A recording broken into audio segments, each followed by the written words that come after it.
A two-word post, Brahmin genes, accompanied by a photo, is all it took to create a storm on social media. And at the center of the storm is a Bengaluru-based CEO of content marketing company Just Burst Out, Anuradha Tiwari. Her photo, where she is seen flexing her triceps, has sparked a heated debate over caste, privilege, and identity. The use of the word Brahmin in her post has snowballed into a controversy and attracted both support and criticism from various quarters. The post also caught the attention of former investment banker and author Chetan Bhagat, who jumped into the debate as well. He is of the opinion that more caste is brought up, the more the consolidated Hindu vote breaks, and he also posted his own image with the hashtag Indian Genes. Now, the main debate around this is whether reservations are dividing Hindus on the basis of caste and whether reservations should continue in the first place. Caste and reservations are a hotly debated topic in India for centuries, while the subtext in this Twitter war was about flexing muscles, which a lot of netizens seem to be doing. The main plot here is whether caste-based reservations for admissions in educational institutions or jobs should continue. To discuss all this and more, I am joined in by Anuradha Tiwari herself. Welcome to India Today SoSouth. Thank you for joining us on the show today. Hi Gautam, it's a pleasure. So first of Yeah. all, before I would like to thank you for giving me this opportunity. I think this is the first time any general category activist, has been given a platform in mainstream media to talk about their rights. There are so many ongoing discussions about reservation, caste census, but I Yes. hardly see anybody talking about the interest or rights of general category. So I hope this leads to awareness that there are people who are talking about the right category, they should also be given places. Absolutely. That's the thing. It's about providing a platform for an alternative as well, because we do hear about a lot of protests and also activism on the backward classes, Dalits and everything. But this is where we are hearing about the Brahmin side of it. That is where you come in. So my first question to you, Anuradha, the two-word post, Brahmin genes, and it was Yes. accompanied by your photo flexing your triceps. Now, did you Yeah. think it would become such a viral sensation and spark discussions on caste privilege and identity? Uh, Honestly, it was such an innocent post. I simply mentioned Brahmin genes because I take pride in my heritage, as everyone should, But whenever we mention the word Brahmin, a lot of, there are so many social justice warrior, they usually get triggered. So, but this time the hatred went beyond the limits. There were a lot of abuses, lot of trolls. I was getting a lot of emails, messages, but this post went viral because for the first time, I believe, for the first time, many Brahmins and many from other general category community also, they came together and took a stand for themselves. They shared their pictures. We trended Brahmin jeans also. It became a number one trend for 2-3 days also. So I think here it's a very strong message that, beyond a point, people will come together. They will Hmm. take a stand for themselves, and we will speak loud and very clear. We will say no to hatred, no more hatred, no more abuses. We can take pride in our identity as much you can take pride in your identity. Simple as that. All right. So also, what do you have to say to people who say this is basically a reply to your post itself, saying it is astonishing to see someone flaunting what they call Brahmin genes as if that equates to superiority. What do you have to say to this? See, first of all, I'll be very honest. There is nothing superior about being Brahmin anymore. Brahmins today are working as toilet cleaner, rickshaw puller, taxi driver, construction laborer, and they are extremely poor. They are suffering, but they get no benefits from the government. So much for the so-called Brahmin privilege. The fact that these people they equate Brahminism with superiority just shows how inferior and how insecure they are because of their heritage. I'm not saying they are saying that. So when you are totally fine using your caste to get all the benefits, using to get caste certificate, you should have no problem with somebody else being proud of their caste. As simple as that. Why you are yelling and shouting on other people? You are taking all the benefits from your caste. I'm just writing about my caste. That's it.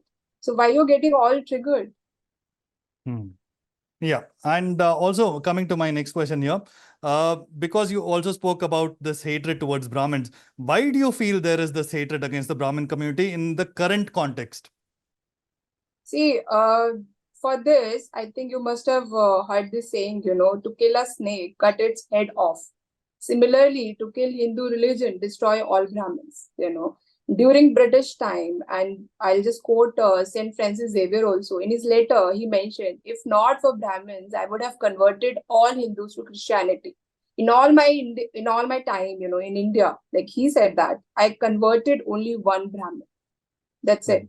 So Brahminism, Hinduism stands tall because of Brahmins. As simple as that. And anti-Hindu forces, they know about this. And this is why the attacks on Brahmins are only increasing. They are becoming so common. And unfortunately, all this is happening under the nose of government. Why? Because of the vote bank politics. Brahmins are just 4 to 5%, so you can abuse them. They have already been labeled as oppressors, so you can abuse them as much as possible. Blame them for everything. They won't affect your votes because they are only 4 to 5%. Justify all your social justice schemes in the name of oppression and Brahminism. Yeah. Yeah. Now, before we discuss more on the topic, because there's a lot to unpack here on the basis of caste bias or Brahmin hate, I want you to tell us the story of Anuradha Tiwari. What was it like growing up as a Brahmin, and how did you become the CEO of Just Burst Out, a content writing company that you created? And because the reason I ask is I feel there's a very interesting backstory here. Yeah, see, very religious and spiritual upbringing. But being a general category, especially Brahmin in this country, it's not easy. You get called out by names like Pujari, Brahmin, Brahmini, Manuvadi. You get all these unnecessary hatred for being a Brahmin, and then comes discriminatory policies like reservation when it comes to admission and getting government jobs. I've studied in government college, uh, uh, got admission on the basis of merit. I missed my desired stream and desired college due to reservation in call in and while I was studying, when I got the admission in government college, that time I realized the misuse of reservation. I had my classmates who studied in DPS, who studied in all the good schools. They got admission using reservation. So I don't think uh, anybody realize the extent of misuse of reservation. It is known, Hmm. but it is not being considered enough. So, Hmm. yeah, so I completed my engineering and started this business. It's been going pretty well. But last Hmm. 2 years back, my cousin faced the same discrimination in the form of reservation. He missed his IIT due to reservation. That's when I kind of got vocal, on social media. I started writing about the reservation, and some of my posts went viral also. So it's been 2 years. I've been writing about reservation, the differences in cutoffs, the discriminatory policies, the differences in college fee, school fee. All the schemes are for reserve category only. There's nothing for general category. Hmm. Right. Now, coming back to your post on X, author Chetan Bhagat also waded into this debate, and he started the hashtag Hindu genes as a counter to yours, Brahmin genes. Now, he said that caste issue is breaking up the consolidated Hindu vote. Your response was, is hatred against Brahmins uniting Hindus? Is reservation uniting Hindus? Is the caste census uniting Hindus? Now, in your view, how much of a role will uprooting reservation play in uniting Hindus, and also your response to Chetan Bhagat as well? See, we have to understand one thing, that reservations have divided Hindus more than Britishers ever could. As simple as that. This is the main reason why the caste system still exists today. You have to show your caste certificate literally for everything, for reservation, admission, for jobs, for promotions. So tell me, how is this uniting Hindus? It's not uniting Hindus. And also, I would like to add here that, we have had reservation for so many decades now. Tell me how many communities have actually come out of backward status. Not a single reserve category has been moved to general category. Imagine, we have a policy since 77 years, and instead of decreasing the reservation, you are only increasing it. So how is it helping? In fact, now what is happening, every community is fighting to be called as backward as possible. So it's a race to the bottom. It's a very dangerous trend. Everybody is fighting to get that backward status. Imagine where we are now. Absolutely. The race to become backward seems to be gaining prominence as your take there. Now, also, I want to highlight what you had said on Twitter as well. Basically, saying Brahmins are the new Jews. Now, what is the thinking behind this? See, the toolkit that was applied for Jews is now being applied to Brahmins in India today. Brahmins are now being blamed for all the problems. There is unemployment because Brahmins are taking all your jobs. There's poverty because of Brahmin.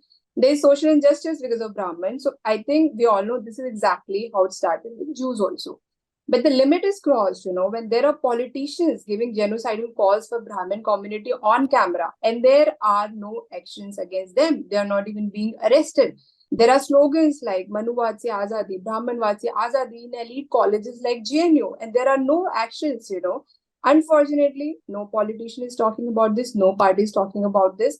I am personally disappointed with many Brahmin leaders like Nitin Gadkari ji, Nirmala Sitharaman ji. Now they should come forward and talk about this ongoing hatred against Brahmin. They should. All right. They should. All right. Now, it's been 77 years that we got independence now. The politics of reservation is continuing unabated. Now, do you feel reservations should never have existed or that it should not exist now because the SCs, SCSTs and OBCs have a level playing field? See, the fact that reservation is only increasing and not reducing, as I said earlier also, after 77 years of independence, is proof that it's not working. There are cutoffs of zero point 0.5 marks for teaching jobs. There are cutoffs like 0 marks for PhD admission in Delhi University. I'm talking about very recent data. Imagine you need 40% marks to pass in school. 40% marks you need when you're studying in school. And imagine you're hiring teachers who have scored 0 marks, 0.5 marks. They'll be teaching mathematics and chemistry and physics. I'm talking about the recent recruitment that happened for Odisha government jobs. So imagine the quality of education that they'll be providing. Imagine the future of this country. On one hand, you say we want to become a developed country by 2047. On the other hand, you're hiring such teachers and doctors. Do you really think reservation is helping? It's not. It's not. All right. So in one of your posts, you had said that upper castes get nothing from the system. No reservation, no freebies. We earn everything on our own and have every right to be proud of our lineage. So deal with it. Now, what in your view would balance the scales here, Anuradha? See, the fact, I'll be very honest, Gautam here, that the fact that three reservation or one family is getting the benefits of reservation is a very telling sign that reservation is nothing but just a vote bank politics. Why children of IAS officer doctors are getting reservation? There is no logic. They have all the facilities. They're studying in good schools, but they're still using reservation. They're taking coaching from very elite institution. They're still using reservation. Tina Dabi is one such example. Her parents were civil servants. She still used reservation and she's now serving IAS officer. So I think the solution for this is one family, one reservation. It can help control the misuse of reservation. If someone in family has already used reservation, they should be moved to general category status. The children should not be allowed to use reservation. This can easily be done by linking, reservation with Aadhaar or PAN card. So this is a very simple issue that can be solved if you have the intention. All right. One family, one reservation. That is the way to balance the scales, is what you're saying. And also, are you for or against caste census? Because there's a lot of debate happening in the political circles whether it should be conducted. Do you feel caste census will lead to a decline of the Indian economy? See, caste census is nothing but just a tool to increase more reservation and unleash more discrimination on general category. What will be the result of this? Many successful general category, they have already left the country. Just look at the name of any MNC, any top MNC. The CEO is from India and they all are general category. So what do you want? Do you want all general category to leave India? This is what your intention is, to do the caste census. Is it helping our dream of becoming a developed country? No, it's not.